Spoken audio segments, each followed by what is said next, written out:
នៅក្នុងការធ្វើกระดาษស្នាមពេលដែលយើងរកស៊ីកំហុសតែមួយនៅលើกระดาษស្នាមអាចនាំឲ្យយើងខាតបង់រាប់ម៉ឺនដុល្លារអញ្ចឹងនេះគឺជារឿងមួយដែលយើងមិនគួររំលងពេលដែលយើង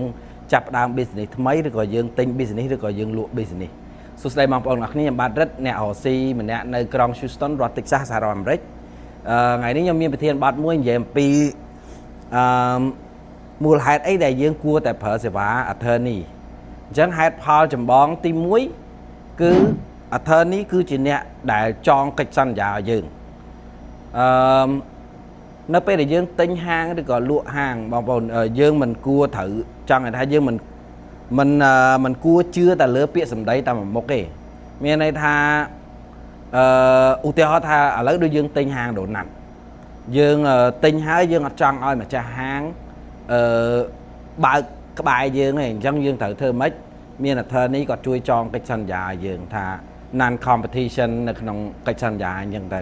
អញ្ចឹងយើងធ្វើអញ្ចឹងមិនមានន័យថាយើងមិនទុកចិត្តអ្នកដែលរកស៊ីមួយយើងទេប៉ុន្តែយើងត្រូវការពារខ្លួនយើងពីព្រោះយើងចង់និយាយថាចិត្តរបស់យើ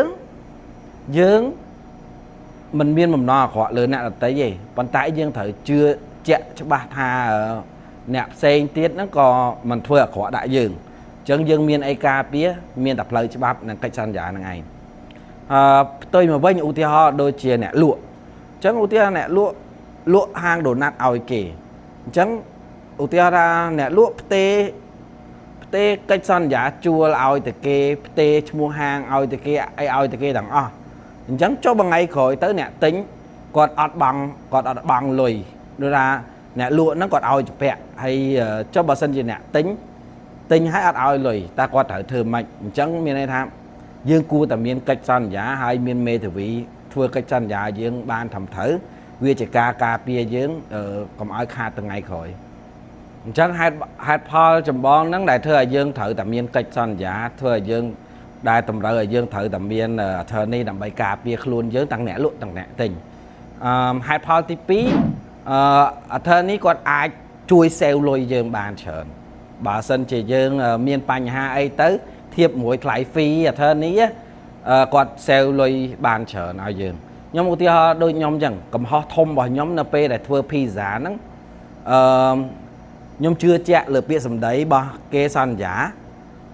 ក្រុមហ៊ុនសំណង់គេសន្យាហើយយើងគ្រាន់ធ្វើកិច្ចសន្យា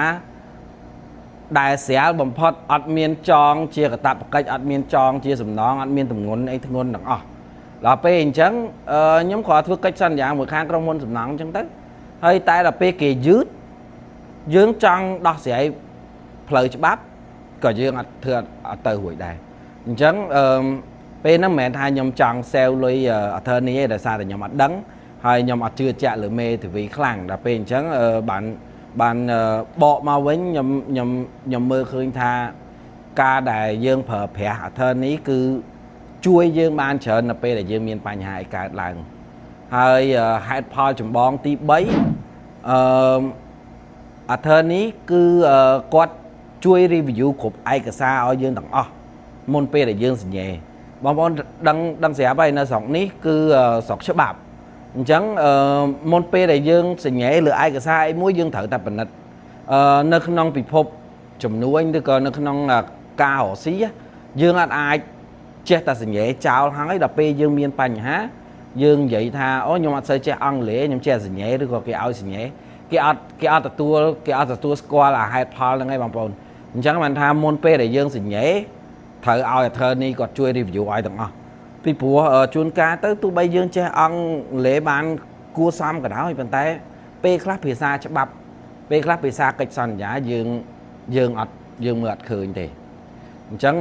បានជាហេតុផលសំខាន់សម្រាប់ប្រើ attorney ហើយហេតុផលផ្សេងទៀតហ្នឹងដោយឧទាហរណ៍ថា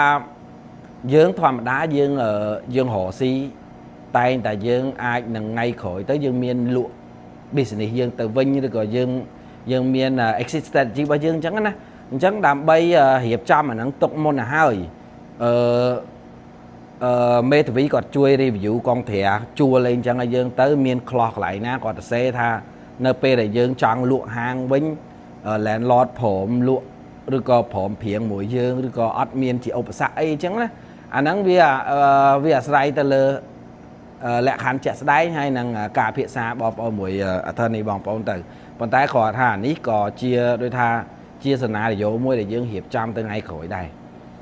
អញ្ចឹងយើងអាចពឹងពាក់អធិនេះឲ្យយើងរបស់យើងនឹងអាចជួយ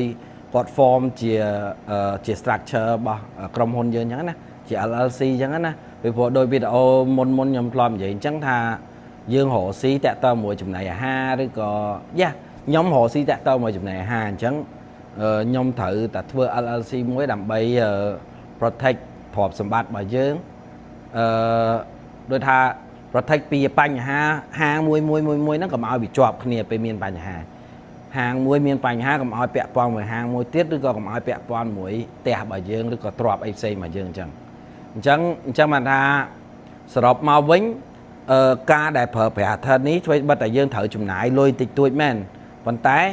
បើសិនជាយើងមានបញ្ហាអីមួយតាក់ទងមួយផ្លូវច្បាប់វាអស់លុយច្រើនជាងការប្រើប្រាស់ Attorney នេះអញ្ចឹងខ្ញុំលើកទឹកចិត្តឲ្យបងប្អូនគួរតែមានដើម្បីការពារខ្លួនយើងថ្ងៃក្រោយហើយវីដេអូហ្នឹងវីដេអូថ្ងៃនេះមានប៉ុណ្ណឹងបើសិនបងប្អូនចូលចិត្តវីដេអូនេះសូមជួយ like share ឬក៏ follow page របស់ខ្ញុំម្នាក់មួយអរគុណជួបគ្នាវីដេអូបន្តទៀតបាយបាយ